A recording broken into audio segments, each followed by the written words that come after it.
El día de hoy nos acompaña el maestro Antonio Mañón, un impresionante pintor al óleo que estudió pintura, dibujo y grabado en Italia.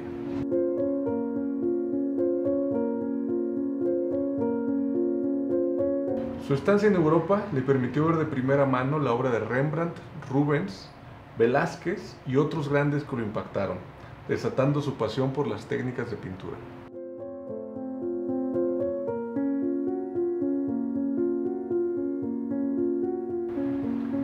Regresa a México y toma diversos cursos, entre los que destacan los talleres de técnicas y materiales con el maestro Luis Nishizawa en su museo taller que lleva el mismo nombre.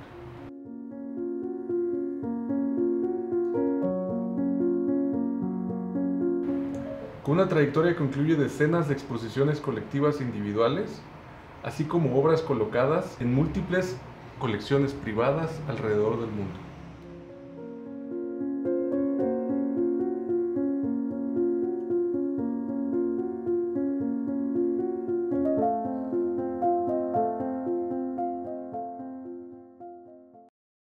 Antonio, muchísimas gracias por estar aquí, gracias por acceder a la invitación de entrevista.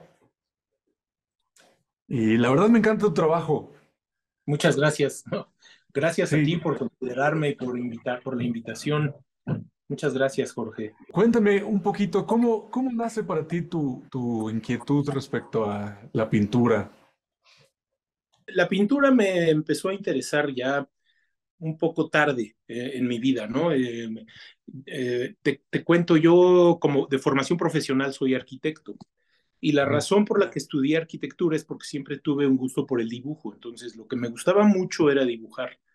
Desde Sí. chico, desde niño dibujaba, pero jamás pensé que la pintura fuera a terminar siendo la actividad en la que ahora me desarrollo, porque no la conocía. Entonces, por mi afición al dibujo, empiezo a hacer dibujos y todo, y me lleva todo hacia la Facultad de Arquitectura. Ahí estudio arquitectura, y es más bien, yo tendría alrededor de 25 años que me pude ir de viaje de mochilazo a Europa Ujú.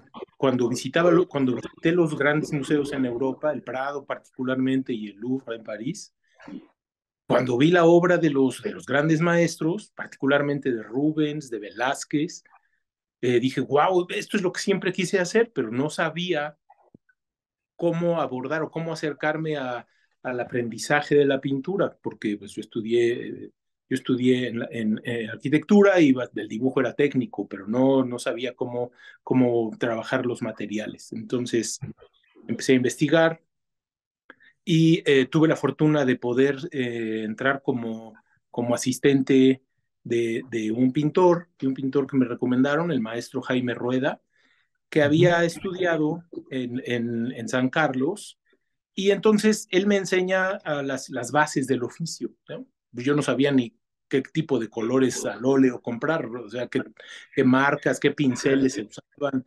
No Sí. sabía que tenía que usar, no sé, aguarrás o esencia de trementina, nada de eso. Y es ahí cuando empieza mi interés por aprender pintura ya como una disciplina per se.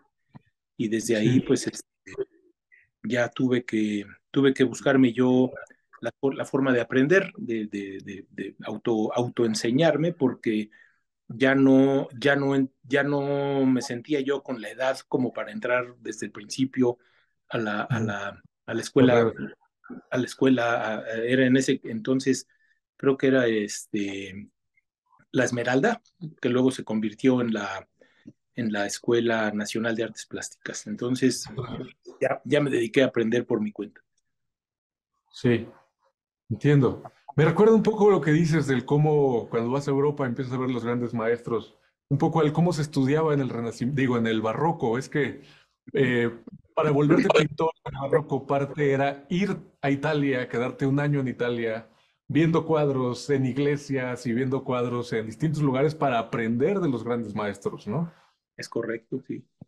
Sí, sí, Sí. sí. Yo tuve la fortuna, justo cuando estaba estudiando con el maestro Rueda, yo le pregunté, le dije, oye, yo quiero aprender pintura, quiero hacer la carrera de artes plásticas. Él me recomendó, él me dijo que en aquel entonces, esto debe haber sido por ahí de 1990, 92 más o menos, Ujú. él me dijo, mira, ni entras aquí en la escuela porque ahorita no están enseñando cosas de pintura, realmente estaba ahí muy de moda todo el tema de todo lo que era el arte conceptual, ¿no? Todas Sí. estas nuevas disciplinas artísticas. Entonces, me dijo, si tienes la oportunidad, ahorra dinero y vete a Europa, donde tú quieras, ¿no? Una opción era Londres, París, Italia, España, y afortunadamente tuve la posibilidad de trabajar en un, como agregado durante algunos meses en la embajada, para la embajada de México en Bélgica, ¿no? A Ujú. través de un comité que no pertenecía necesariamente a la embajada, pero de mexicanos. Y finalmente ahí pude, digamos, dar el brinco, brinqué el charco, y además pude ahorrar dinero para poderme ir a estudiar y finalmente, al final de cuentas, elegí Florencia como la ciudad a la que me quise ir a estudiar. Cosa que la verdad fue para mí pues, un sueño hecho realidad porque, bueno, no solo la posibilidad, no solo la posibilidad de estar en una escuela en la que me estaban enseñando pintura, Ujú. entre otras cosas, porque también aprendí grabado y dibujo y otras cosas, sino el poder vivir en una ciudad en la que salir a caminar a la calle es ya una experiencia de aprendizaje, ¿no? Claro. El acceso directo que hay a conocer las obras en vivo de los Sí. grandes maestros de la pintura, ¿no? O sea, iba a la Galería de los Uffizi o al Palacio Pitti o simplemente andar en la calle. Y ahí puedes ver en persona las obras que admiramos tanto en los libros o en las fotos, ¿no? Pero ahí las ves, ¿no? Y puedes ver, todavía no estaba tan involucrado en el conocimiento técnico, pero Ujú. pues puedes ver cómo están hechas y los verdaderos valores cromáticos y las dimensiones y el impacto que tiene en el ser el disfrutar una obra de arte eh, de los grandes maestros, ¿no? Tuve una experiencia muy bonita porque además, siendo estudiante, teníamos acceso al gabinete de dibujos y grabados de la Galería de los Uffizi. Entonces, nos mandaban a copiar los dibujos de los grandes maestros y puedes pedir que te presten dibujos originales Ujú. de algunos artistas extraordinarios. Evidentemente, los super artistas, ¿no? Miguel Ángel, Leonardo, y muchos de ellos te dan un facsímil. Pero Sí. yo recuerdo haber pedido un dibujo de Andrea del Sarto y me prestaron un dibujo de Andrea del Sarto original. Digo, evidentemente no lo podía tocar, ¿no? Para poder copiarlo. Entonces, yo creo que esa experiencia no tiene comparación, eh, digamos, comparándolo con la experiencia o con la posibilidad de ir a alguna escuela, porque pues en la escuela, digo, evidentemente hay cosas interesantes, pero nada Sí. como esta. Desafortunadamente se me acabó el dinero al año y me tuve que regresar. Y Sí. y ahí fue cuando ingresé al taller del maestro Nishizawa, cuando regresé y me Sí. involucré ya en el conocimiento y, bueno, en el estudio de las técnicas pictóricas y de los materiales para la pintura. Claro, claro. Pero es muy interesante porque tú ya tenías, o sea, muchas veces cuando llegas a la escuela, es algo que he visto en México, por ejemplo, mm, puedes aprender de técnicas, te dan mucha teoría, pero Ujú. no necesariamente has vivido de primera mano cómo se ven las obras que Así es. utilizaron estas grandes técnicas, ¿no? O sea, la técnica puede ser más bien una especie como de reglas a seguir, pero no necesariamente le entiendes el valor que tiene esa técnica, porque no tenemos muchas veces de primera mano esta experiencia que a ti te toca vivir en Florencia y en Europa, de ver a los grandes maestros de frente, completamente directo, y tener una experiencia empírica de qué puedes lograr con estas técnicas, ¿no? Efectivamente, efectivamente, sí. Digo, incluso te confieso que cuando yo estaba en Florencia, eh, no tenía, eh, la escuela estaba más enfocada en enseñarnos a pintar del natural Ujú. y a dibujar del natural lo mismo con el grabado, quizás pasó diferente. Pero en términos de pintura, eh, los cursos estaban dirigidos a que nosotros aprendiéramos a dibujar, a pintar del natural, pero no nos involucramos mucho en el conocimiento de las técnicas. Es decir, Sí. comprábamos nuestros tubos de óleo, ¿no? Y los rebajábamos con aguarrás y le poníamos algo de aceite de linaza y Ujú, nuestros bastidores eran comprados, ¿no? En la tienda ujú. de arte y nos preocupaba más bien que nos quedara, ¿no? Voy a hacer un dibujo de un desnudo o un retrato, pues me tiene que quedar. Entonces, por ahí estábamos dirigidos hacia allá, incluso hacia, hacia el discurso plástico, hacia qué es lo que queríamos decir con nuestro trabajo, pero nunca hacia las técnicas, porque la verdad, ahora lo veo, eh, porque los maestros, quienes nos daban las clases, tampoco lo sabían, tampoco conocían, Sí, también tampoco había un conocimiento real de los procedimientos técnicos. Entonces, sí. cuando yo visitaba las obras, cuando yo visitaba los museos, el impacto que te genera la obra, dices, ¿cómo le hacen para que se vea así? Ujú. ¿No? Y yo no Sí, puedo. Yo quiero sí. empastar y me cuesta mucho trabajo. Quiero empastar una pieza, ¿no? Y se tarda 3 meses en secar Ujú. el óleo, el maldito óleo, ¿no? Este, y eso ya lo empecé a ver ya cuando ingresé en el taller del maestro Nishizawa, ¿no? Pero afortunadamente pude viajar a Europa en algunas ocasiones posteriores y ya con cierto conocimiento técnico, entonces sí, ves el Sí, museo y dices, wow, este cuate, algunos que no son tan famosos, dices, qué bárbaros, qué sí. obras tan maravillosas y además eran tan profesionales en su conocimiento del oficio que 500 años después estamos viendo su obra y prácticamente impecable, ¿no? Sí. Algunas, algunas se han deteriorado, pero la mayoría están en un estado de conservación extraordinario. Entonces, como dices tú, no hay como ver en vivo el resultado de un conocimiento técnico y el resultado de saber cómo combinar, como dices, cómo combinar estos elementos y esta información para obtener un resultado óptimo, tanto Sí, visual como en términos de textura, etcétera. sí, claro. ¿Y hay alguna obra que te haya impactado particularmente, así como un punto de quiebre específico que hayas vivido? Sí, sí, sí, sin duda. Mira, sin duda no es una obra en particular, es una serie de obras. Ujú, Las obras que más me impactaron cuando estuve en Europa fue la serie que pintó Rubens para María de Medici, el ciclo de ujú, pinturas para María de Medici, que está en el Museo del Louvre. Para empezar, me impactó el tamaño de las piezas, son unas ujú. cosas gigantescas, ¿no? Porque es una sala gigantesca rodeado de las pinturas. Y la factura con la que estaban hechas, ¿no? Ujú.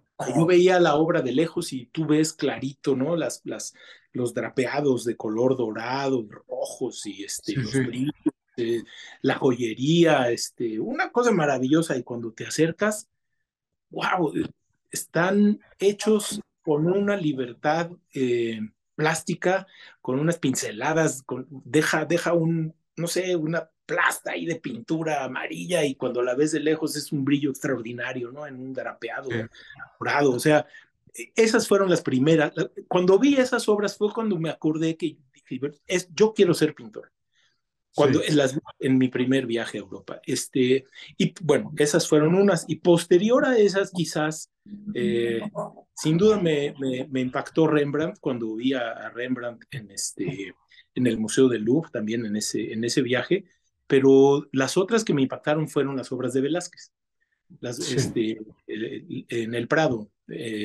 Y hubo dos en particular que me llamaron la atención, las hilanderas, el Ujú, cuadro de las hilanderas, que también creo que es le dicen la fábula de Aracne o algo así, ujú. La y fábula de Heracles. exacto, y la crucifixión. Digo, todas me gustaron, pero esas dos, wow, me llenaron, porque parece que estás viendo, el marco parece una especie de ventana en la que estás viendo a un universo que está ahí presente, como si Sí, sí, fuera de sí, 3D, como si sí, fuera en 3D y decía, wow, ¿cómo hacen eso? ¿No? Y bueno, sí, yo me impuse una vara muy alta, pero pues si no es de esa, me gustaría mucho alcanzar ese nivel de maestría, sí. eh, pero si no le tiramos tan alto, pues no llegamos a ningún lado, ¿no? Sí, sí, sí, entiendo perfectamente. Yo tuve experiencia así similar como eso que dices de el marco parece una ventana que ves hacia otro lugar y es toda otra dimensión. Es como si fuera una ventana real, ¿no? Que te deja ver Exacto, a otro sitio y te acercas al cuadro y son manchas. Y te alejas y se abre la ventana de nuevo y es una exactamente. experiencia muy compleja, sí. Exactamente, exactamente. Y fíjate ahora que mencionas, aunque no es el tema, pero es el tema de los marcos, la eliminación de los marcos ya con el modernismo y todo eso, en el que tú Mm, estás viendo la superficie de la pieza, digo, tiene otras ideas, pero me parece que se perdió un poquito esa magia, ese misticismo de la obra plástica, en la que a ujú. través del marco tú ves a través de una ventana que te lleva a otro plano y a otro mundo, Sí, ¿no? sí, Y se vuelve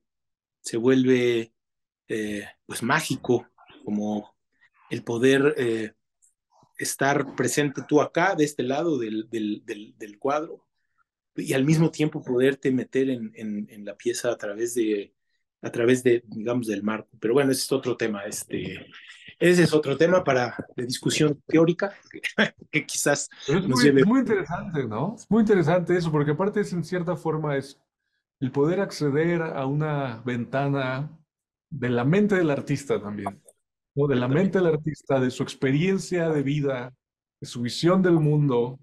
Es como abrir una especie de ventana así, dimensional, si fuera así, pero de mente a mente, ¿no? Exacto, una ventana dimensional. Y es muy interesante que cuando puedes entrar en la mente del artista, que te estás entrando en su mundo, encuentras, evidentemente hay diferencias, pero también hay muchas similitudes. Y Sí, yo es donde siento que la obra de arte por excelencia, digamos, o las obras maestras, comparten la idea de que al entrar en la mente o en el universo del artista, te das cuenta que como humanos pues, no somos tan distintos, como especie eh, adolecemos de lo mismo, pero también sí, nos gustan, o sea, hay una universalidad en todo este proceso de conocimiento de uno mismo a través de, de poder ver lo que el otro pensaba o sentía o quería manifestar. claro, claro. Y bueno, ahorita me hace pensar también en cómo a través de esta ventana, que es en cierta forma un espejo de ti mismo, ¿no? Como otro humano, pero, y cuando ves la grandeza con la que están pintados estos cuadros, y el reconocer en cierta forma, bueno, pensando en ti de 25 años, reconocer esta grandeza que encuentras en la Ujú. obra, tú verte como la posibilidad de crear algo así, ¿no? Yes.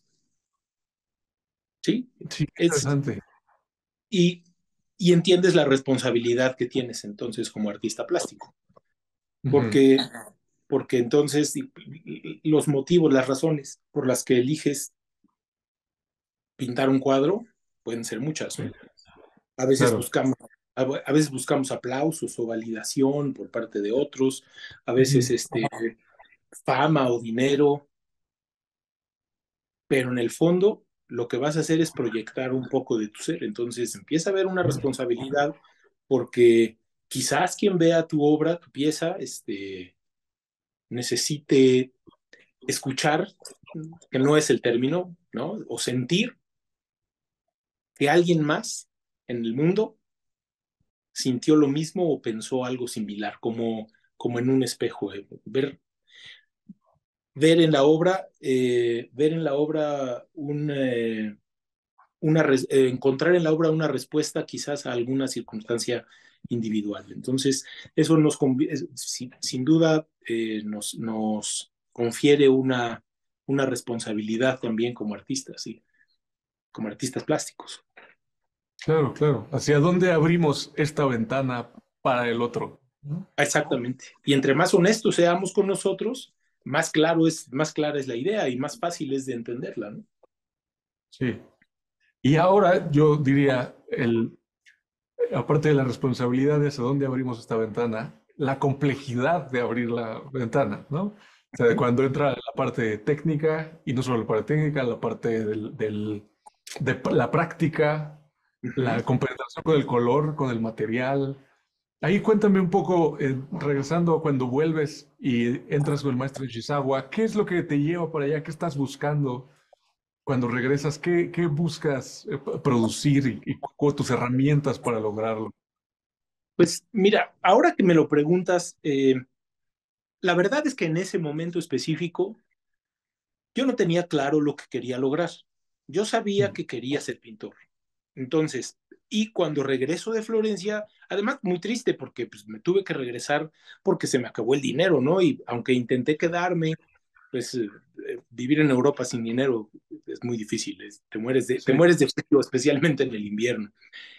Cuando llego, empecé a buscar opciones para seguir estudiando. Eh, el maestro Rueda, con quien empecé a trabajar, se había cambiado, se cambió de ciudad, entonces ya no pude buscarlo otra vez para seguir trabajando con él. Y empecé a buscar y curiosamente yo vivo en la ciudad de Toluca. Curiosamente, el maestro Nishizawa daba sus talleres los sábados en el museo que lleva su nombre, en el Museo Taller Luis Nishizawa. Y entonces me dijeron, pues yo creo que de los lugares más apropiados para aprender, seguir aprendiendo, me lo recomendaron, ¿no? En el museo con el maestro. Por eso es que entré. Yo no sabía, la verdad, a qué iba. Yo no sabía que lo que íbamos a estudiar eran técnicas ni materiales, aunque así se llamaba. El título del curso era técnicas y procedimientos, materiales y técnicas o materiales y procedimientos de la pintura, algo así. Ujú.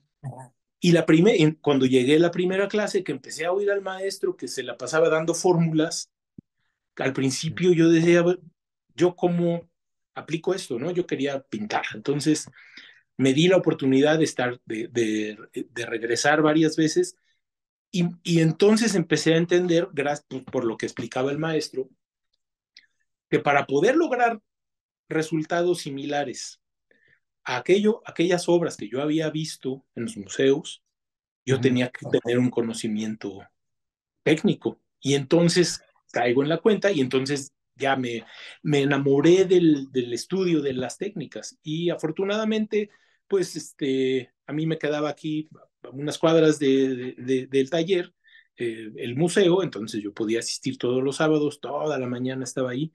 Y me empezó a llamar mucho la atención, sobre todo que el maestro trabajaba mucho con temple. Ujú. Entonces, para mí era algo nuevo, porque yo nunca ni siquiera sabía que existía el temple. Sí. Eh, eh, Empecé a experimentarlo, y te voy a confesar, hasta el día de hoy yo no siento que haya podido pintar un buen cuadro al temple. Me cuesta mucho trabajo, quizás porque estoy más acostumbrado a que el óleo es más inmediato, entonces Sí. puedo lograr otro tipo de efectos. Son técnicas diferentes. Sin embargo, he visto cuadros pintados al temple que me parecen maravillosos y espero poder pintar alguno, ¿no? Pero Mm. afortunadamente, bueno, también empecé a entender también el, la necesidad de conocer las características, tanto físicas como químicas, de los pigmentos, que Ujú. no es solamente elegir un color porque es bonito, sino también por su compatibilidad con los otros colores de la paleta y por sus propiedades, ¿no? Si los que son tóxicos y los que no lo son, los que son opacos y los que son translúcidos, etcétera, para poder tomar decisiones acertadas al momento de realizar una pieza. Entonces, eh, ¿qué tipo de aceites? Bueno, una de las cosas que más me gusta, que disfruto muchísimo, es preparar mis soportes. A mí Ujú. preparar, ponerme a estirar la tela y los bastidores o preparar tablas, ensuciarme con la cola de conejo y hacer imprimaturas. A mí me encanta, la verdad es que lo Sí. disfruto mucho. Este, y desde ahí dije, wow, yo puedo en cierta forma garantizar cierto nivel de calidad en mi trabajo desde el Ujú. soporte. ¿no? Sí. Desde el mismo soporte que yo preparo. Entonces, no sé si con esto estoy respondiendo a tu pregunta, Jorge, me Sí, fui por por otro. supuesto. Y entonces, bueno, todo este estudio técnico me ha llevado también, incluso, bueno, he acudido con ustedes a tomar un par de cursos. Quisiera ir más, Ujú. pero me queda medio lejos y luego no tengo mucho tiempo, pero me ha sido muy útil porque particularmente los que he tomado, yo fui con ustedes a estudiar el retrato en técnica de encausto. De Ujú. alguna manera, siempre los retratos del Fayum me parecieron unas cosas extraordinarias y dije, Sí. si puedo aprender cómo hacer eso, pues no me lo pierdo.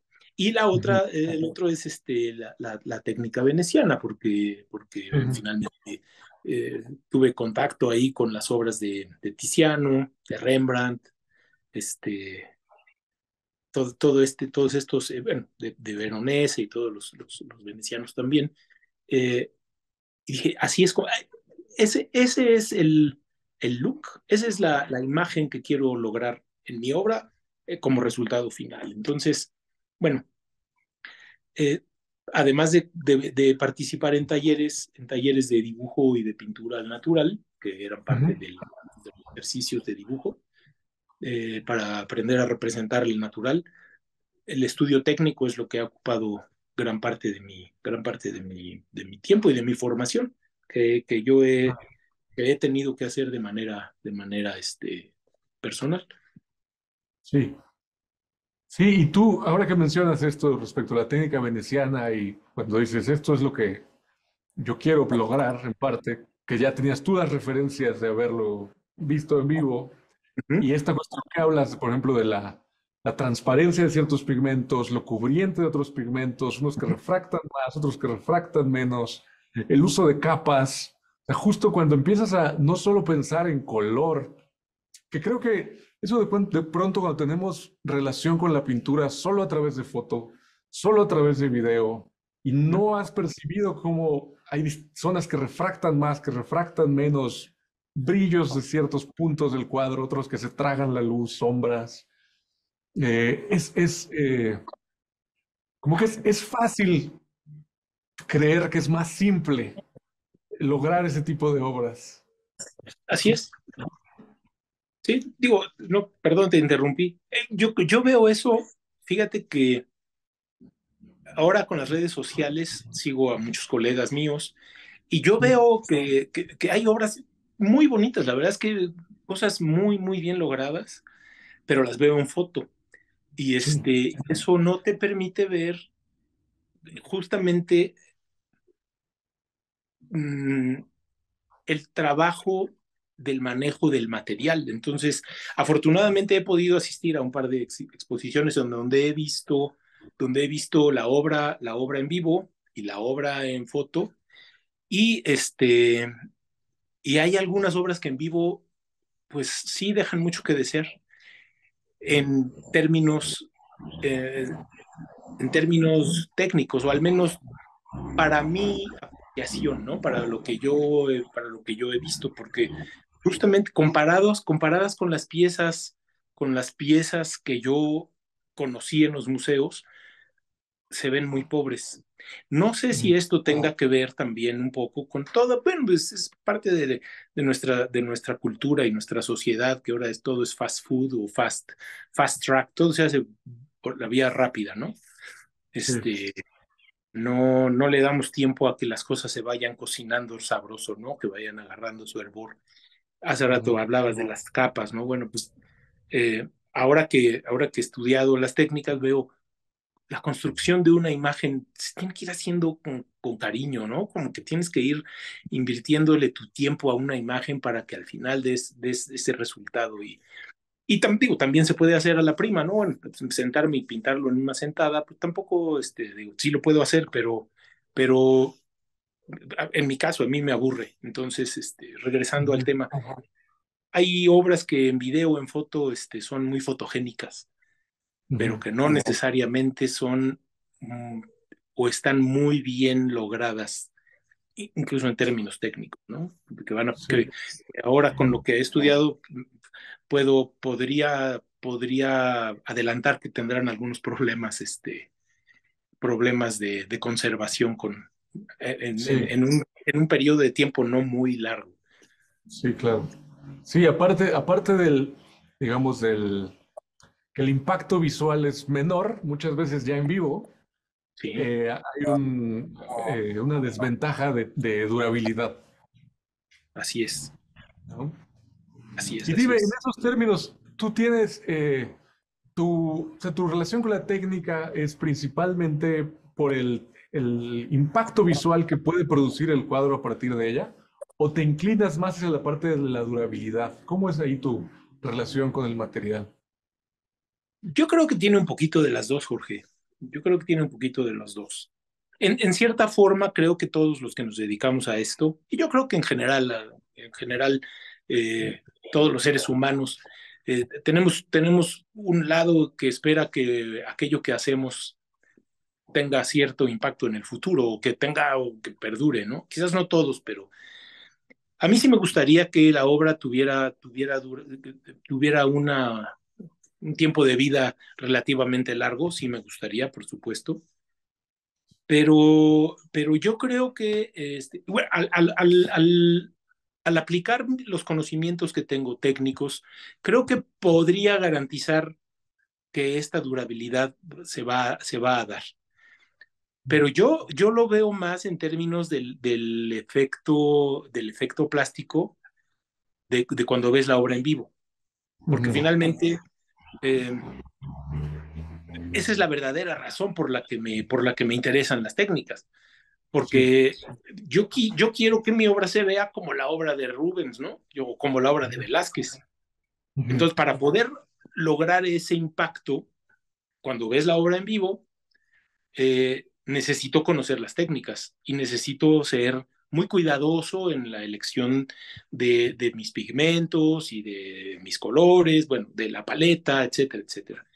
Porque en primera instancia, pues eso es lo que quiero, porque pues, como yo vivo también de esto y creo que pues, todos nosotros vivimos de esto, pues también el impacto que pueda generar en el público me va a permitir también tener más coleccionistas, porque Ujú.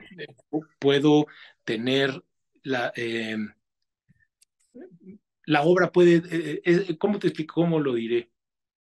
Entre más bonita se vea la obra, pues más ganas, despierto más el deseo de alguien de adquirirla. Sí, A sí.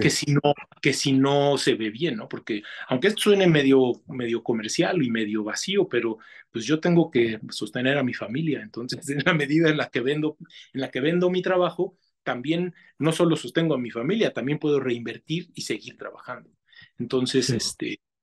yo creo que para contestar a tu pregunta, yo creo que tiene que ver un poco de los dos, ¿no? Pero Claro, bueno, pues claro. sí, evidentemente me gustaría además que pues, mis coleccionistas puedan heredarles mis piezas a sus hijos, a sus nietos, a sus bisnietos y que se sigan conservando, eh, que tengan un muy buen estado de conservación.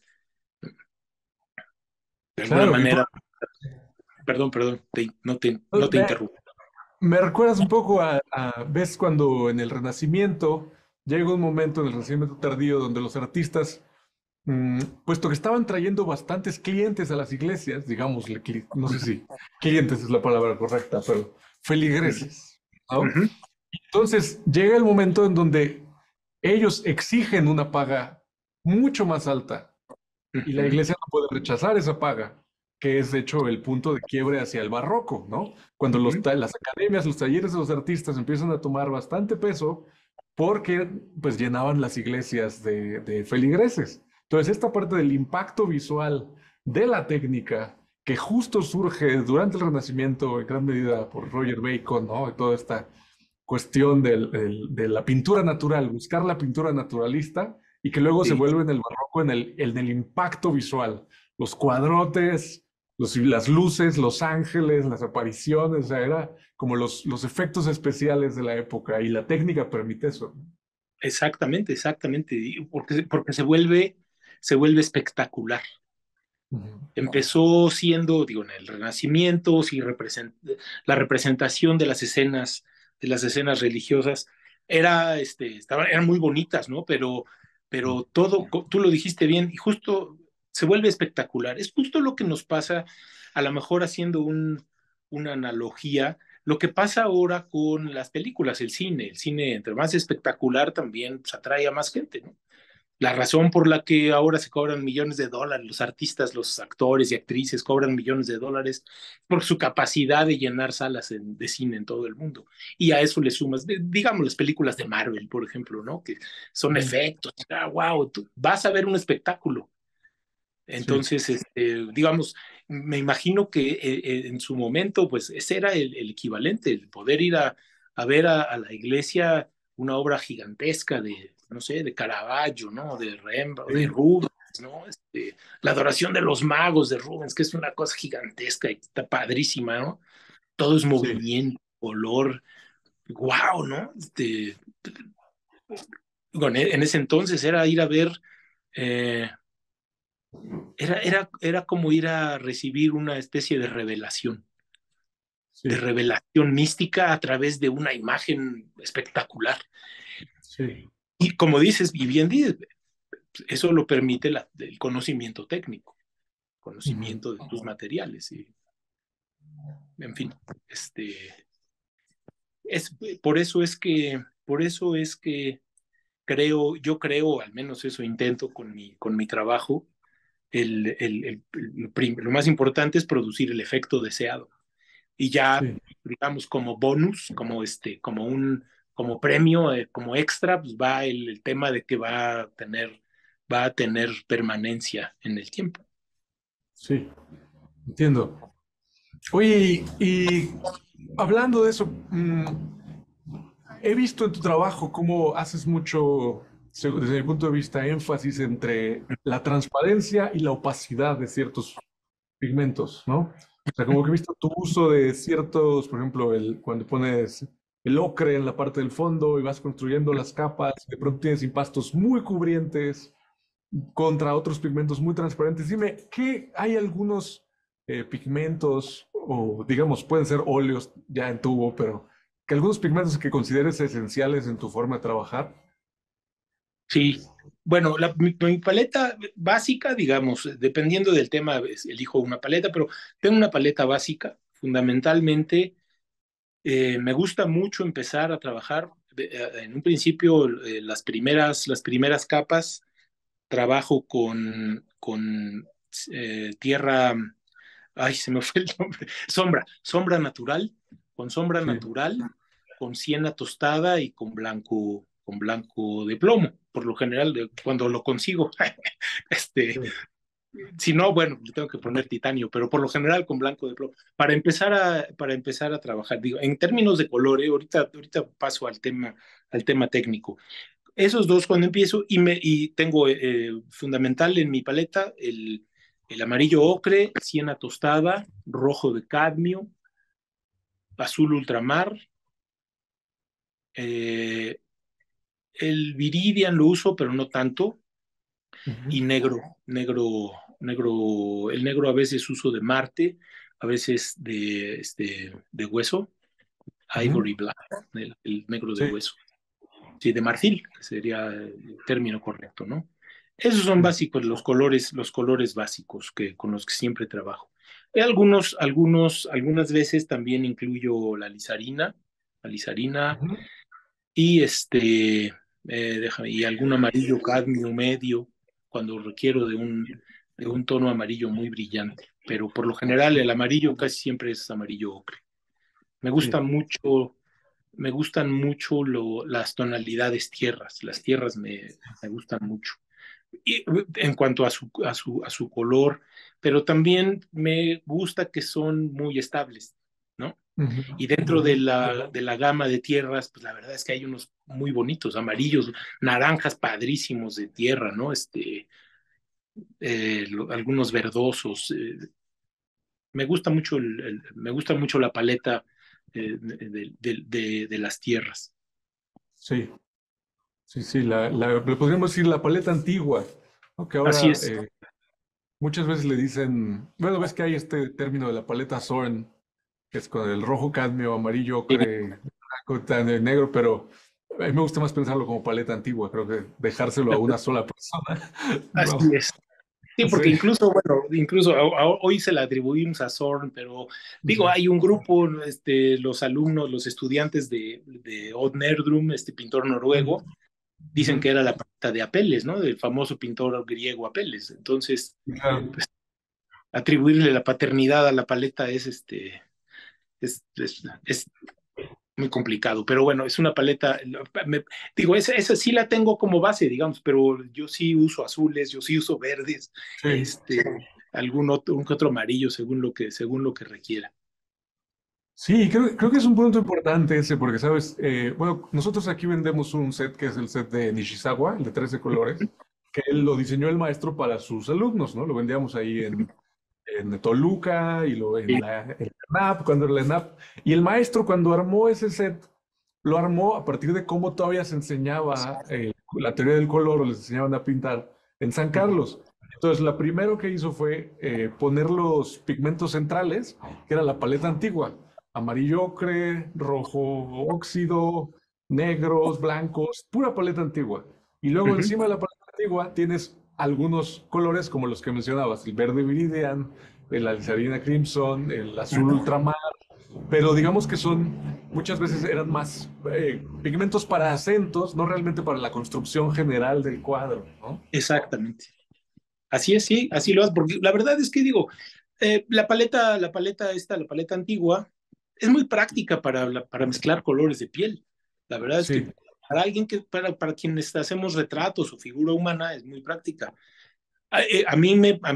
Yo a veces los uso sobre todo porque una gran parte de mi trabajo ha sido ahorita hacer retratos particulares y a veces pues tengo que usar los colores según el vestido que tenga la señora o el señor o la Ujú. ropa, la corbata de quien lo esté usando. Entonces hay algunas veces, como dices, son acentos de color, pero la Sí. construcción básica de la pieza eh, siempre recurro a los mismos colores. Ujú, ujú. Ya los acentos, pues sí, si me pide, si es un retrato de alguien que tiene un vestido naranja, pues voy a usar naranja.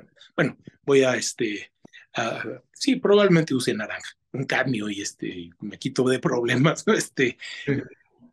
para no estar mezclando. En fin, la elección de la paleta sí, a veces depende un poco de el tipo de imagen que quieres lograr. Ujú. ¿No? Y ya ahí empezamos a entrar en todos los temas conceptuales simbólicos, qué es lo que quieres decir con tu cuadro para ver si va a estar en la gama de los azules o los verdes o los rojos, o todos van a ser en blanco y negro, etcétera. En fin, ahí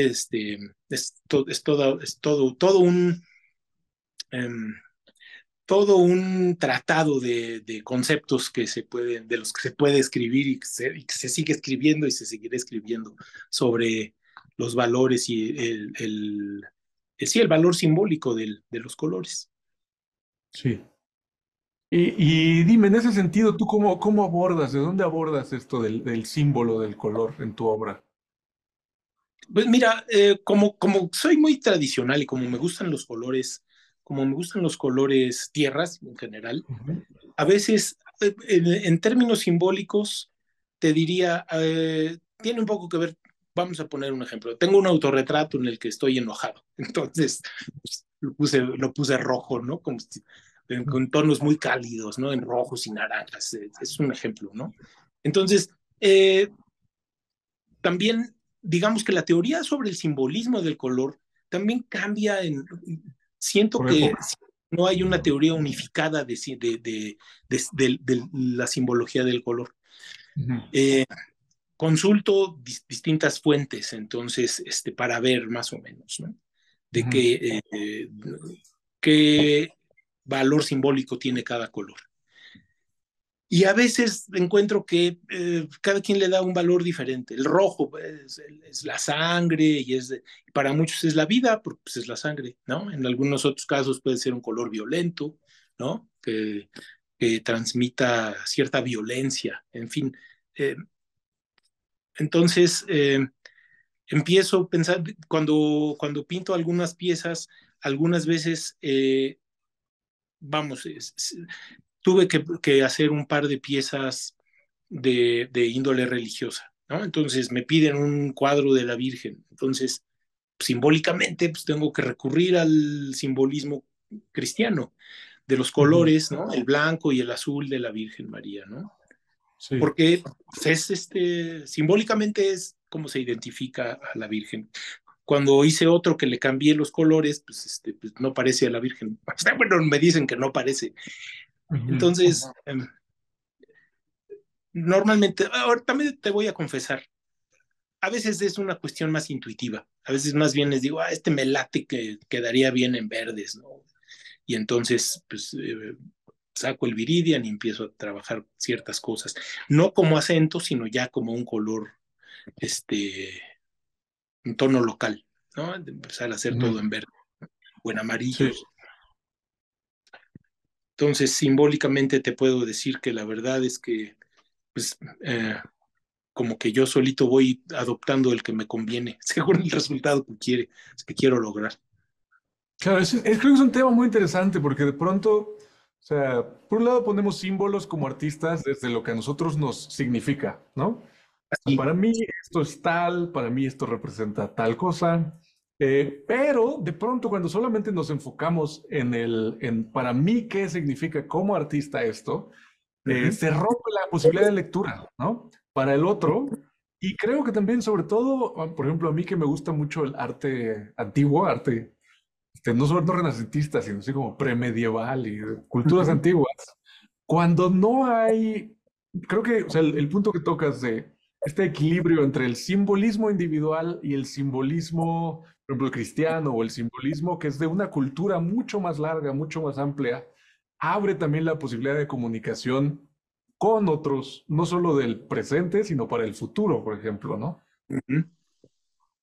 Sí, efectivamente. Incluso, bueno, ahorita hablas de estos, de estas obras eh, antiguas precristianas, pero te diría, Ujú. bueno, el simbolismo en el color es también muy diferente en la cultura. No sé, los chinos tienen un simbolismo, le Sí. atribuyen a los colores distintos símbolos que son distintos de los nuestros, ¿no? Ujú, O los ujú. hindúes. Entonces, para poder comunicarse, bueno, entre nosotros quizás adoptar el simbolismo cristiano, cristiano, digamos, nos Ujú. permite a nosotros los occidentales o quienes más o menos compartimos esta tradición judeocristiana, pues, entendemos el mismo lenguaje simbólico a través del color, pero no lo entendería un chino, ¿no? O un japonés. Tendríamos Sí, que, claro. entonces, por eso te digo, es como el lenguaje. Eh, Aprender a hablar, tendríamos que aprender el lenguaje de otras culturas o de otras, sí, de otras culturas y otras civilizaciones para poder unificar una teoría de simbolismo del color. Eh, yo, la verdad, no soy ahí sí, el simbolismo del color no conozco tanto, conozco un poquito nada Sí. más de lo que nosotros vemos aquí digamos, en la tradición cristiana y un poco en la Ujú. mesoamericana, ¿no? Ujú. También había un simbolismo del color, Sí. pero hasta ahí me quedo, ¿no? Entonces, al tratar de transmitir mis ideas a través del color, pues quizás me vea limitado, quizás en China no me entiendan, Sí. interpreten otra cosa o no lo sé, pero bueno, ya que me inviten a exponer a China, pues tendré que estudiarlo. Sí, Mientras me limitaré aquí a lo que es América Latina, Norteamérica y la Europa occidental. claro. Oye, y regresando a este tema del color, que creo que es un punto que tocas mucho en tu obra, el Ujú. retrato, la figura humana, Sí. el color en la piel, ¿no? Que creo que como que el simbolismo de los colores de la piel tiene una cuestión un poquito, como que puede ser más, más universal en cierta forma, ¿no? O sea, esta Ujú. cuestión, porque no tiene solo que ver tanto con el simbolismo, sino literalmente con el cómo nos vemos, cómo se ve la piel, la cuestión que hablabas de la sangre, por ejemplo, ¿no? Ujú. Este, platícame más, ¿cómo nace para ti este énfasis, digamos, o este eje que está en tu pintura en torno a la figura humana, en torno al retrato, en torno a la piel? Eh, yo creo que primero, mi interés en la representación de la figura humana se da porque creo que como ser humano, para poder transmitir,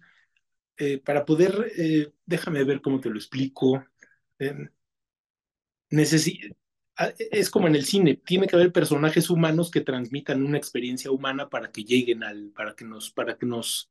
nos involucremos, tengamos cierta empatía con el personaje. Entonces, por una parte es eso, pero en esencia me gusta la figura humana porque tiene muchos retos, o sea, representar bien una figura humana no es sencillo. Sí, Digo, tenemos que estudiar anatomía, conocer muy bien cómo está nuestra estructura ósea, ¿no? Toda la estructura muscular, cómo nos movemos, ¿no? Cómo nos vemos cuando estamos en escorzo o de frente o sentados. Para mí era un reto el poder dibujar correctamente una figura humana. Entonces, afortunadamente tuve buenos maestros y pues, la verdad, aprendí a dibujar bien. Este, Al grado de que poco a poco empecé a hacer cada vez mejor y mejor y mejor en la representación de la figura humana cuando trabajaba en el taller de figura, tanto en dibujo como en pintura. Pero por un lado es la representación, digamos, en dibujo, pero la representación de la piel se empezó a convertir para mí, yo no había caído en la cuenta de la complejidad que hay a nivel cromático en la representación de la piel humana hasta que vi un par de cuadros de Lucian Freud en una exposición en París. sí. Yo los había visto en libros, ¿no? Y en los libros, como dices, en los libros ves la imagen, te impacta, dices, wow, qué bien resuelto está este desnudo. Pero cuando vi los cuadros, este, y empecé a ver, cada pincelada era de un color diferente. Ujú. Cada pincelada, y mira que tiene miles, ¿no? En un cuadro. Unos eran unos rosados, violáceos, verdes, amarillos, naranjas. Todos esos colores los tenemos en la piel, porque, o sea, no los había visto de una manera tan como si los hubiera diseccionado uno por uno de los colores. Entonces dije, tengo que ver, voy a hacer un experimento. Evidentemente nunca logré hacer un cuadro, un cuadro bien logrado como Lucian Freud, pero entonces empecé a estudiar en los grandes pintores todos esos cambios de tonalidad en la piel humana. Y entonces, este, yo me dije, no solo es representar el volumen, digamos, en tonos de cafés, ¿no? No es solamente como si fuera un estudio monocromático, sino que la piel tiene una riqueza que si de representarse bien, eh, la cantidad de colores que se usa, digo, no de colores en términos de tu paleta, sino la cantidad de tonalidades de los colores es vastísima. Y me pareció nada más que un rostro puede ser un estudio completo de colores, nada más de puro estudio de color Ujú. para representar bien un rostro o una mano y bueno, ya una figura completa también. Y ahí es cuando me volví muy obsesivo con el estudio de la piel. Y de ahí que surgió mi interés por aprender cómo pintaban pues, los grandes maestros, que cuando me enteré que se iba a impartir el curso de la técnica veneciana, dije, eso es el que necesito yo, porque pues hay partes de nuestra piel que son translúcidas y hay partes que son más Ujú. opacos. Entonces, Sí, para que se vea como si fuera real, pues necesito saber cómo le hacían, ¿no? sí, No sé si con esto te estoy respondiendo, Jorge, porque sí, sí. es básicamente en el estudio de la piel humana en donde radica mi interés. Todo lo Ujú. demás para mí son accesorios, ¿no? Sí, Me gusta mucho pintar la ropa, pero la verdad es que una vez que pintaste el retrato, la ropa es bien fácil. sí. Dices, bueno, ya, digo, también tiene muchos colores, no digo que no, pero dices, bueno, ya, si ya logré el parecido físico, que es lo más complicado, pues bueno, yo creo que un pliegue sí me puede salir tantito más a la derecha o a la izquierda y no altera en gran cosa, en gran forma mi pieza. Este, o, o, o digamos el fondo, o un paisaje, o ya pintar una naturaleza muerta, se convierte en un ejercicio muy útil, pero menos complejo que pintar la piel humana, Ujú, ¿no? ujú.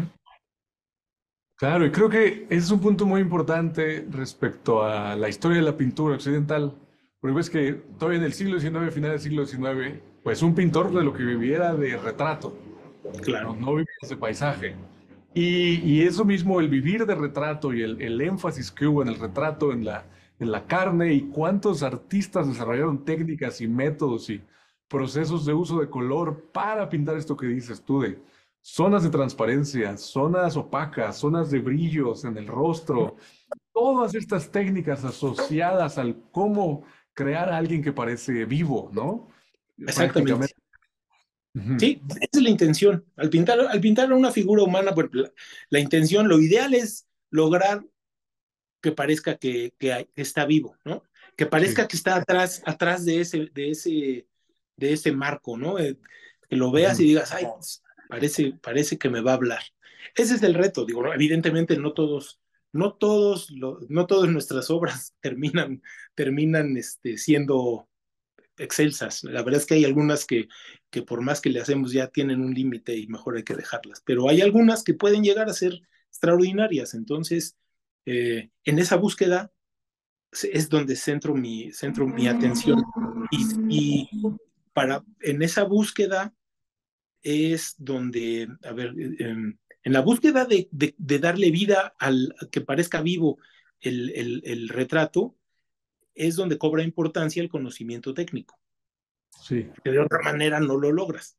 De otra sí, manera se puede lograr el parecido, sí. pero no la sensación o no, sí, la sensación de que está vivo, ¿no? Ujú, De que pudiera respirar o de que te está viendo, que de los ojos realmente te están mirando, ¿no?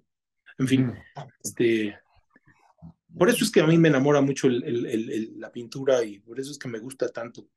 Eh, que además, la verdad es que no sé qué opinen mis colegas, pero yo cada que abordo un cuadro, cualquiera que sea, para mí es como un experimento, porque la verdad es que nunca sé cómo va a terminar. Ujú, Conozco los pasos, ¿no? Conozco los pasos que voy a seguir, conozco la idea que quiero lograr, pero el resultado a veces no es tan bueno como uno quisiera y a veces es mucho mejor de lo que uno quisiera. ujú. Entonces, veo mi trabajo como una especie o mi estudio como una especie de laboratorio en el que yo llego a experimentar y y a ver qué tal me va, ¿no? Voy a dejar que la pieza me sorprenda. Mi esposa muchas veces me dice que cuando yo llego con los cuadros a tu casa, eh, me dice, ay, qué bonito. Le dije, no, pues este es un experimento. Ese fue un experimento. No, no, me dice, no, no, no digas eso. Tú di que es una obra. Ya, ok, bueno, es una obra. Pero en realidad todos son un experimento porque aunque conoces el procedimiento, aunque conoces la técnica, no siempre el resultado es el mismo. Ujú. A ver, hay veces que en muchas ocasiones pues, la he regado. La verdad es que me he equivocado y he tenido que destruir algunos. Y Ujú, algunas veces logro resultados que no me esperaba. Y ujú. lo peor es que no sé qué hacer. Digo, ay, ¿lo dejo o le sigo? Ay, hasta dónde poner el alto es un tema complicadísimo, ¿no? Claro, Cuando le sigo normalmente la riego. Entonces, debía haberme parado ahí. En fin, sí. así es como vamos logrando los resultados que queremos. Sí, sí, me recuerdas dos frases. Me recuerdas una de Monet que decía que los cuadros no se terminan, se abandonan. Sí, es cierto. Y Debemos otra de... abandonarlos. ¿Eh? Sí, sí. Debemos abandonarlos, sí. Y otra de Picasso, güey, de lo que dices de la experimentación, que él, no la recuerdo exacta, pero creo que decía algo así como que la inspiración no existe, pero si existiera, es mejor que te encuentre trabajando. Claro. Sí, ¿No? claro. Sin duda. Sí, sin duda. Digo, es un tema de constancia. Mira, cuando te gusta mucho lo que haces, Mm, no es un trabajo, ¿no? O sea, yo no lo veo como un trabajo. Aunque estoy en el estudio a veces muchas horas más de las que algunas personas pasan en la oficina, ¿no? Ujú, Yo no lo veo como un trabajo. ¿No? Yo llego a mi estudio, realmente pongo música, me pongo cómodo, jamás pinto en esta ropa. Pongo música, a veces estoy tomando un cafecito. Después de las 12 ya es horario permitido para una cervecita. Y eh, como que mentalmente pasa algo interesante. Te vuelves uno con la pieza que estés haciendo. Como que, ujú. como que desaparece tu cuerpo. No hay tiempo, no hay hambre, no hay cansancio. Y estás trabajando, aplicando colores, mezclando, haciendo lo que tengas que hacer. Se te puede ir toda la tarde y al final, este, quedar contento, ¿no? Con lo que avanzaste en tu sesión o decir, no, ay, no me gustó. Pero bueno, ya se te fue todo el día. Lo que quería decir es, no lo veo como un, como un trabajo, en el sentido de que haya días que me pesa, sino todos los días estar haciendo algo, lo que sea, un dibujo, un cuadro, lo que sea. Y era para reforzar y para subrayar esto que decías, que decía Picasso. Eh,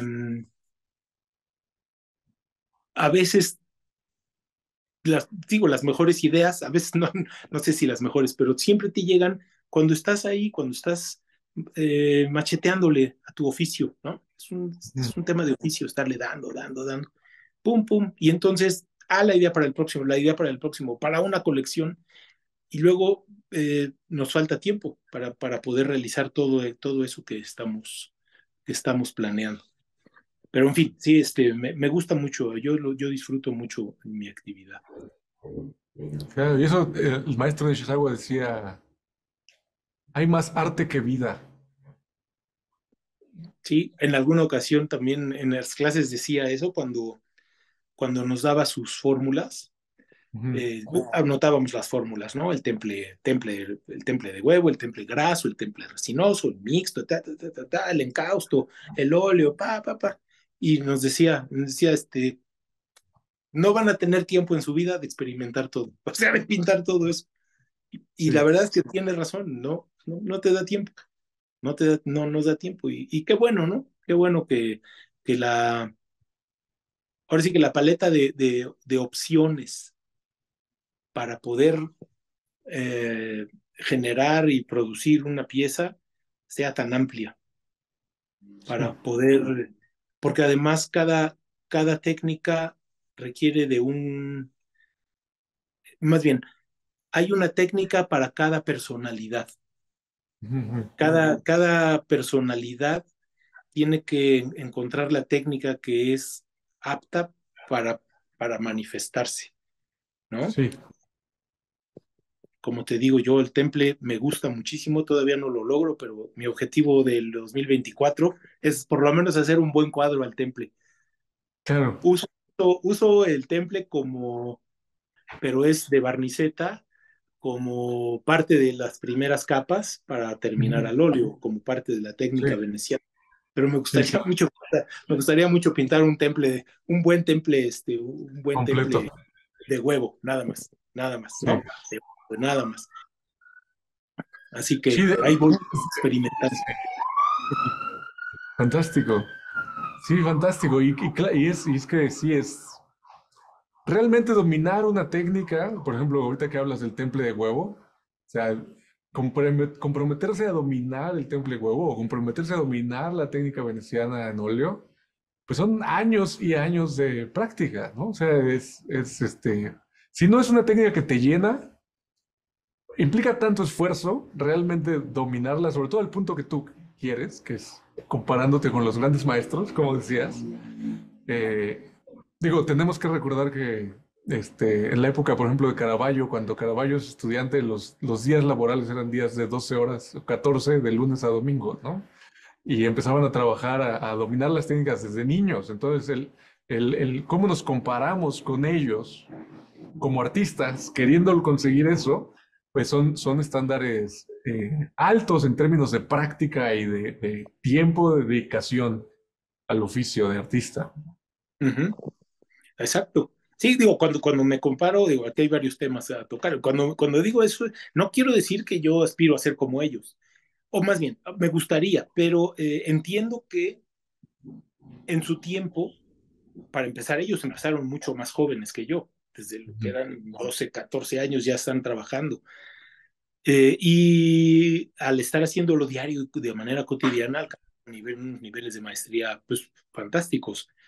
Lo que quiero decir es, al intentar llegar a ese nivel, no quiero decir que yo vaya a llegar, pero si me acerco un poco, pues voy a estar mejor que ahorita, ¿no? O que ahora. Entonces, al menos eh, puede ser que con los años yo sea un referente para alguien que viene atrás de mí y me supere para que en algún momento lleguemos otra vez a estar a ese nivel, Ujú.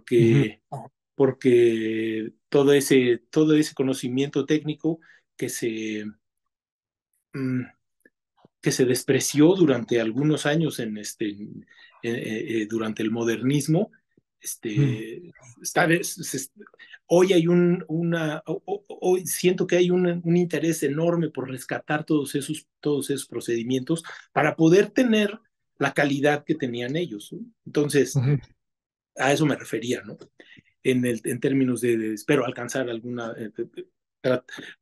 Dice un dicho, ¿no? Si vas a disparar tus flechas, pues trata de darle a la luna, porque si no le das a la luna, a lo mejor le pegas a alguna estrella, ¿no?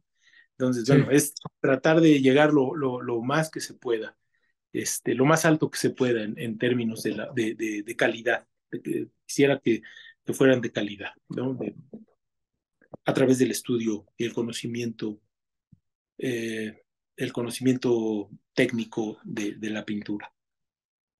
Sí, me parece completamente cierto. Hace como un año leí un libro que se llama, en inglés es Eight Steps of High Performance, me parece. Es 8 pasos para, no sé cómo traducir performance ahorita, pero alto desempeño, ¿no?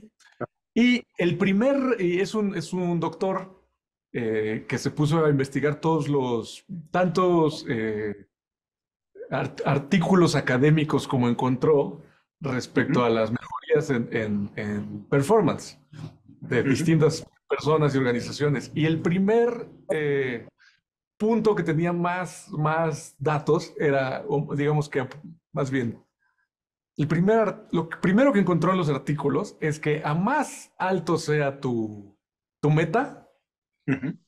más posibilidades de lograr éxito tienes. O sea, el tener una meta chiquita, pues te va a llevar a resultados chiquitos. O sea, estás eh, Exactamente. ¿no? Practicando para un resultado pequeño. Y como dices, si le apuntas a la luna, pues aunque caigas a la mitad, vas a caer bastante más arriba. Así es, así es. Esa es la idea. Sí. Y a lo mejor, pues, porque se compara muchos de estos libros, como el que mencionas, hablan mucho del desempeño, sobre todo organizacional, ¿no? Para gente que trabaja en Ujú. empresas y estas cosas, pero aplica muy bien para los individuos que tienen actividades literalmente individuales, ¿no? Sí, sí. Entonces, para nosotros, los artistas plásticos, pues entre mayor sea, digamos, entre mejor sea tu ídolo o aquel a que quieres emular o que te gustaría parecerte, pues te obliga, primero te permite llegar a otras alturas, pero te obliga también a ser, eh, yo creo que hay un concepto muy importante, que es a ser muy disciplinado. Porque si Ujú. bien es cierto, yo no empecé a los 12 años a trabajar en el estudio del maestro de Caravaggio, ¿no? O de Andrea Ujú. del Verrocchio, ¿no? En la época de Leonardo. Si ya empecé tarde, pues ahora con todas las distracciones, no me puedo distraer. No puedo distraerme en redes, o sea, tanto tiempo en redes sociales y en reuniones o en, Sí. en todas las distracciones que tenemos hoy, sino tratar de aprovechar el tiempo. Si bien es cierto, no todo el tiempo estoy pintando, pero sí todo el tiempo estoy trabajando. Es decir, cuando ya no estoy pintando o dibujando, la verdad es que me gusta mucho leer. Leo cuestiones que tienen que ver sobre técnicas, ¿no? O sobre la Ujú. biografía de algún artista. O sea, Ujú. como que eh, todo el esfuerzo va enfocado en esa dirección, aunque parezca que no, ¿no? Sí. O aunque nada más esté oyendo música y esté pensando, normalmente estoy tratando de estar en ese espacio, ¿no? Sí, en ese espacio mental en el que estoy imaginando cuál va a ser mi próxima pieza o de qué color, volviendo al tema de la teoría del color, de en qué colores lo voy a hacer o a quién le voy a pedir que sea mi modelo para el otro, la pieza que quiero hacer. En fin, todo tiene siempre que ver, en mi caso, con, con mi producción. Sí. Entonces, se vuelve, no sé si sea correcto decirlo, pero se convierte en un estilo de vida, Ujú, ujú. se convierte en un estilo de vida y eso pues espero que, espero que con los años me dé buenos resultados, ¿no? Que no para mí como individuo, sino que lo que yo realice, lo que yo produzca tenga en su momento eh, una cierta relevancia, ¿no? Ujú. Un impacto en alguien, ¿no? Con que inspire a alguien más a querer ser pintor, ya creo que ya le hice. Claro, claro. Me recuerdas a una frase de Van Gogh que dice, duermo sueño que pinto, cuando despierto pinto mis sueños, Ujú. ¿no? Desde esta constancia y Sí, dirigirse todos los esfuerzos hacia la pintura, de lo que estás hablando, ¿no? De distintas sí, áreas. Y también sí, creo, algo que me recordabas hace rato, mm, respecto también a esta meta que podría a veces parecer, no lo digo en tu caso, pero uno mismo la puede sentir como arrogante, ¿no? O sea, quererse comparar con los grandes artistas que admiramos y querer llegar al nivel eh, digamos, de experimentar con nuestra propia obra lo que hemos experimentado frente a sus obras y así que es. otros puedan transmitir esto a otros. Y la disciplina que implica me hace pensar también un poco en este símbolo pues como de rituales antiguos, por ejemplo, el símbolo de la Navidad, que ahorita estamos en ese Así es. periodo. Esta cuestión del sol invencible, ¿no? El sol invencible que da la vuelta, o sea, bueno, en su visión era dar la vuelta a la Tierra, pasa Ujú, el año y hay un periodo donde el sol está en obscuridad, ¿no? Hay un ujú. periodo donde no sabes si el sol va a volver a surgir. Y digamos que en el término de la práctica artística, cuando tenemos esta meta tan alta, todo el esfuerzo que implica dedicarle a avanzar dentro de esta meta. Y hay veces que los mismos, ¿cómo decirlo? Como no sé cómo decirlo en español, pero los breakthroughs, o sea, cuando logras tener cierta cosa que estabas buscando por años y buscaste por muchos sitios y de pronto logras por fin producir este efecto en la piel que buscabas o por fin lograr este cuadro donde en serio se siente que hay un rostro vivo del otro lado y hay una Ujú. mano que parece que va a salirse. Y eso implica bastante tiempo, ¿no? Y mucho oficio, mucho esfuerzo. Pero al mismo tiempo me parece interesante la asociación que dices sobre cómo en el arte, si bien existe todo este esfuerzo y esta disciplina que es necesaria, pero Ujú. hablas de cómo no sientes que trabajas en realidad, ¿no? O sea, pese a que pasas tantas horas en el estudio, desapareces en el estudio, ¿no? Y tocas unos temas muy interesantes. Uno es el de los rituales, porque los rituales creo que son muy importantes en la vida de los seres humanos, ¿no? Y todos los tenemos. Sí. Desde el hecho de todos los días me levanto y me hago un café y cada quien tiene los suyos, ¿no? O antes de acostarme siempre me lavo la cara o me lavo los dientes. Vamos haciendo pequeños rituales a lo largo del día, ¿no? Cuando, en mi caso, cuando más o... A ver, esto que te cuento ahora es algo que además todo esto que estamos platicando es algo de lo que yo he tomado conciencia y como estoy ahora viviendo. Pero durante algunos años no era así, ¿no? Eh, Hoy entiendo que todo este proceso de búsqueda, digamos, usando tu analogía del sol, ¿no? De cuando hay Mm, momentos en que va pasando y no lo ves. Cuando estás cuando estamos, nosotros que estamos involucrados en estos procesos creativos de producir, hay veces que verdaderamente, o en mi caso, en los que yo no sé y me frustra mucho y me siento me enojo conmigo porque no estoy alcanzando los resultados que quiero o porque las cosas que estoy haciendo nomás no están resultando. Y entonces, eh, ese, porque me estoy comparando con ese objetivo, con la meta que me puse. Y a veces eh, ese, eh, esa autocrítica yo puedo ser muy severo conmigo. Ujú. Antes era muy autodestructivo y yo sí llegué a destruir muchas piezas. Hoy entiendo que tengo que ser paciente para que ese proceso, para que ese sol, que ahorita no se ve, o no ahorita en este momento, porque hay momentos en los que no se ve, Sí, va a dar la vuelta y va a volver a salir. Y, sí. y lo vamos aprendiendo, pero solamente con los años vamos teniendo un poquito más de paciencia con nosotros mismos. Y entonces, ya ni sé por qué te estoy diciendo todo esto, porque empecé con lo de los rituales y ya me desvié. Eh, pero yo creo que es algo que nos pasa en general a todos quienes nos dedicamos a esto, la frustración de no lograr el objetivo que buscábamos, ¿no? Ujú. Pero el ponernos objetivos tan altos, al ponernos objetivos tan altos corremos ese riesgo, que si de inmediato empezamos, digamos, vamos subiendo, vamos subiendo, pero si ya esperamos después del tercer escalón lograr algo similar al objetivo último que estábamos buscando, empieza el tema de la frustración y el enojo y las ganas de abandonar y no, yo ya no lo vuelvo a hacer. Este, Hay que ser muy pacientes con nosotros, ¿no?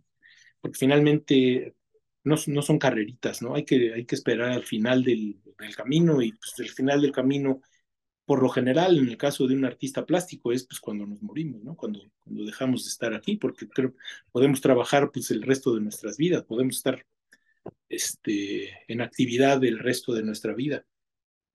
Y hace rato que te hablaba de los rituales, creo que el ritual es muy importante. En mi caso, yo me he dado cuenta que cumplo con ciertos rituales cuando estoy trabajando porque voy como que me autoimpuse una especie de receta de trabajo en la que tengo que llegar desde el principio a preparar, acomodar mi paleta, mis pigmentos de determinada forma, es preparar el temple en los recipientes específicos que tengo. Y ahora que lo mencionabas, dije, pues yo soy, en ese caso, pues tengo un ritual y cuando Ujú. no lo hago así, no siento que lo esté haciendo bien, Ujú. ¿no? Quizás sea ahí una cuestión de percepción quizás no es que lo esté haciendo mal, simplemente es una percepción mala, ¿no? Al haberme saltado o duplicado alguno de los pasos de mi ritual de trabajo. Pero Sí.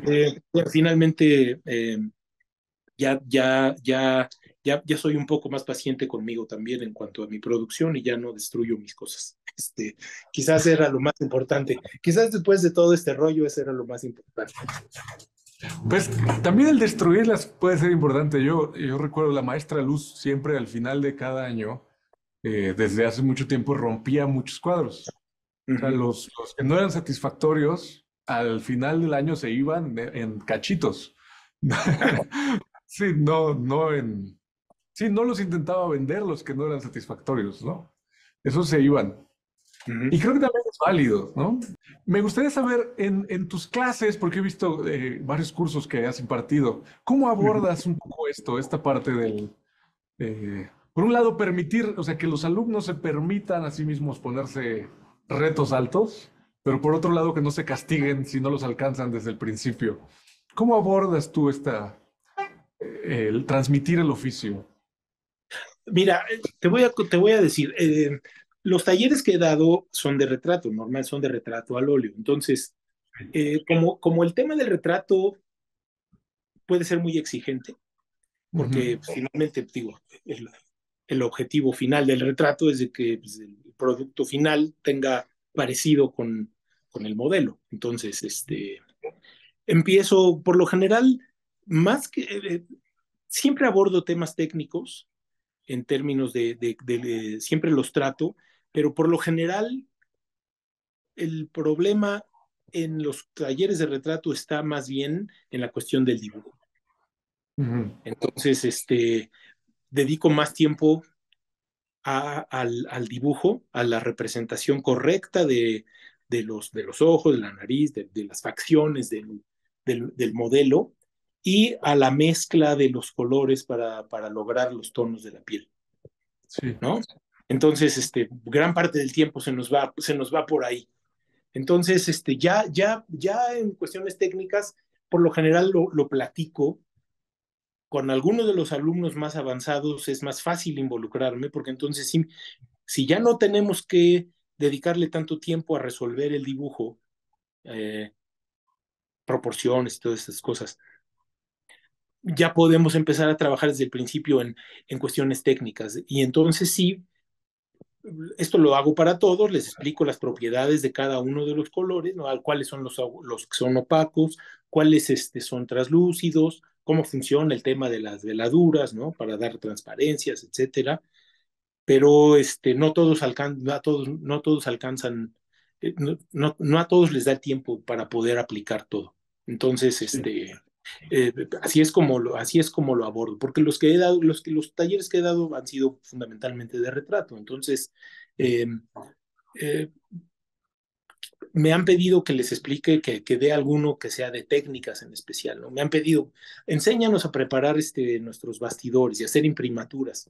Ah, bueno, eso será específicamente eso, ¿no? Y que básicamente pues voy a transmitir lo mismo que yo aprendí con el maestro Nishizawa y que aprendí con la maestra, ¿no? Es más o menos una fórmula y pues, de eso lo vamos haciendo. Pero en los que yo he dado hasta ahorita, ahí es más o menos como los abordo, ¿no? En Ujú. cuestiones técnicas, te digo, pues empezamos normalmente con una grisalla, ¿no? Y con sombra natural y blanco, ¿no? Ahí sí usamos blanco de titanio porque conseguir el blanco de plomo en tubo es complejo. Y la ventaja es que el sombra natural seca bien rápido, ¿no? Sí, Para poder pasar a la parte de las veladuras. Entonces, eh, normalmente así es como lo abordo. Quien ya tiene una destreza dibujística, empezamos a trabajar, no hacemos grisalla, empezamos a pintar el retrato ya acercándonos a los colores de la piel, sí.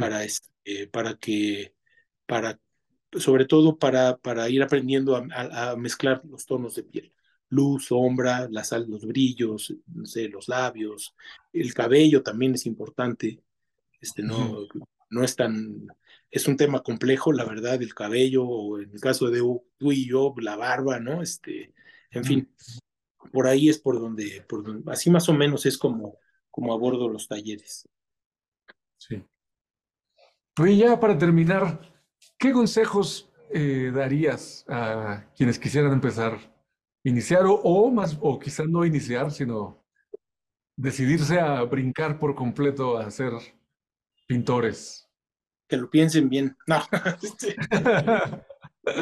porque no, sí, bueno, a lo mejor suena raro, pero que lo piensen bien, sobre todo porque es una actividad muy bonita. Sí, y la verdad es que una vez que te involucras, quieres hacerlo todo el tiempo, ¿no? Entonces, eh, si están dispuestos a trabajar, a tener una disciplina de trabajo, pues adelante, la verdad es que es maravilloso, pero como consejo digo, lo primero que diría yo a alguien que quiera aprender a pintar es que yo creo que el dibujo es fundamental. La pintura es, la pintura es padrísima, pero sin unas bases sólidas de dibujo creo que es muy difícil. Es una de las cosas que he visto en los talleres de retrato. Si no tienes una buena base de dibujo, se puede, se puede convertir en una actividad muy frustrante, ¿no? Porque no te queda y no te Sí, queda. Bueno, empieza dibujando, ¿no? Aprender dibujar del natural, sobre todo, si pueden involucrarse en talleres de dibujo al natural, es lo mejor que pueden hacer. Y a una vez que lleguen a cierto nivel, pues que le entren con todo, ¿no? Que no lo hagan a medias, que si van a aprender pintura, aprendan todo lo que es teoría de color y todo eso, pero también que se involucren en todo este tema del conocimiento de las técnicas, los procedimientos y las características específicas de los materiales para que puedan escoger el procedimiento correcto, la técnica correcta, dependiendo de su carácter, de su personalidad, y también basado en eso escogen también su paleta de colores, ¿no? Que responda a su forma de trabajo. No sé qué más decirte, Jorge, pues y que lo disfruten mucho, porque es la verdad una actividad muy bonita. Sí, A sí, mí me como decía, se puede hacer vicio, Sí, ¿no? es lo que yo pienso. Se convierte en un vicio. Sí, Afortunadamente no hace daño, no hace daño a la salud, pero sí sí. puede pero sí tiene un impacto en el bolsillo. Entonces, digo, no me quejo, a mí me encanta cada que tengo dinero compro materiales, compro Sí, algo, ¿no? En algo tengo que invertir. Pero sí es un vicio, te metes y eh, que nada más que sean conscientes de que se van a convertir en unos viciosos del arte de la pintura. claro. Pero además va a ser satisfactorio. Y bueno, bueno, no para terminar, pero una de las cosas que se me pasó a decirte creo que es una actividad, la pintura, que nos permite también aprender a conocernos nosotros, porque nos pone a prueba, ¿no? ¿Qué tan Ujú. paciente soy? ¿No? Por eso hace rato que decía, hay una técnica especial, una técnica para cada personalidad, ¿no? Quien es Sí. impaciente, pues no va a poder pintar con una técnica que requiere de paciencia, Ujú, ¿no? ujú. Escoger tu sistema de trabajo. Finalmente, es una actividad que nos permite conocernos y de alguna manera entender eh, hasta socialmente qué es lo que está pasando en nuestro medio, ¿no? Sí. En fin, para mí ha sido un viaje muy de descubrimiento, muy, muy, muy importante. Muchas gracias por la entrevista, No, Antonio. al contrario, Ha sido Jorge, muy gracias. interesante. Gracias a ti, por favor, envíale saludos a la maestra Luz, a todos en Tamayo, porque no recuerdo los nombres, pero bueno, estuve ahí en un par de ocasiones y Sí. siempre muy profesionales y muy amables conmigo y con todos quienes estuvimos tomando los talleres con ustedes. Con todo gusto. Muchísimas gracias por la entrevista, ha sido un gran placer. Me gusta mucho tu obra y Muchas gracias, esperemos Jorge. nos veamos próximamente.